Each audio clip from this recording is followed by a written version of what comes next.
ҳаштуми комиссияи байни ҳукуматии Тоҷикистону Узбекистон оид ба ҳамкории тиҷоратию иқтисодӣ бо мулоқоти хосаи роҳбарони ҳайъатҳои расмӣ оғоз гардид. Дар кори ҷаласа ҳайъати ҷумҳурии Тоҷикистон таҳти роҳбарии сарвазири мамлакат Қоҳир Расулзода ва ҳайъати ҷумҳурии Узбекистон таҳти роҳбарии сарвазири ҷумҳурии Узбекистон Абдулло Орипов иштирок намуданд. Сиёсат, тиҷорату иқтисод, сармоягузорӣ, саноат, маориф ва илм, фарҳанг, содироту воридоти маҳсулот, тандурустӣ, роҳи оҳан ва гумрук аз ҷумлаи масъалаҳое буданд, ки дар ҷаласаи навбатӣ мавриди баррасӣ қарор гирифтанд. Ҷонибҳо баланд бардоштани нақши комиссияи байниҳукуматӣ оид ба масъалаҳои тиҷоратию иқтисодиро ҷиҳати татбиқи ҳадафҳои созандаи асосгузори сулҳу ваҳдати миллӣ, пешвои миллат, президенти ҷумҳурии Тоҷикистон муҳтарам Эмомалӣ Раҳмон ва президенти ҷумҳурии Узбекистон муҳтарам Шавкат Мирзиёев зарур шумориданд. ҷумҳурии Тоҷикистон дурнамои рушди иқтисодӣ,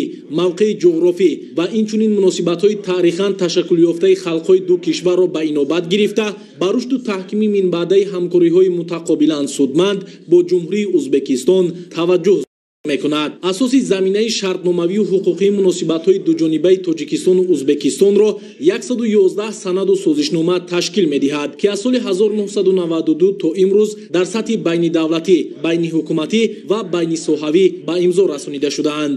Санадҳои қабул гардида самтҳои муҳими ҳамкориро дар бар гирифта барои рушду тавсеяи минбаъдаи робитаҳои дуҷониба, шарики стратегӣ, соҳаҳои сиёсӣ, тиҷоративу иқтисодӣ ва дигар ҷанбаҳо заминаи мустаҳками ҳуқуқӣ фароҳам сохтааст. Мавриди зикр аст, ки ҷумҳурии Узбекистон яке аз шарикони пешсафи иқтисодии ҷумҳурии Тоҷикистон ба ҳисоб рафта, ҳаҷми гардиши мол миёни ин ду кишвари дӯст дар соли 2020 $333.8 миллион америкоиро ташкил намуд, ки дар самти радабандии кишварҳои бо Тоҷикистон мубодилаи молу маҳсулот дошта мавқеи сеюмро ишғол менамояд. Таъкид карда шуд, ки новобаста аз натиҷаҳои ба даст омада, имкониятҳои то ҳол истифода нашуда барои рушди ҳамкориҳои Тоҷикистону Узбекистон зиёд буда, истифодаи мақсадноки зарфиятҳо ба манфиати кор дониста шуд. Дар охири кори ҷаласаи ҳаштуми комиссияи байниҳукуматии ҷумҳурии Тоҷикистон ва ҷумҳурии Узбекистон оид ба ҳамкории тиҷоратию иқтисодӣ миёни ҷумҳурии Тоҷикистон ва ҷумҳурии Узбекистон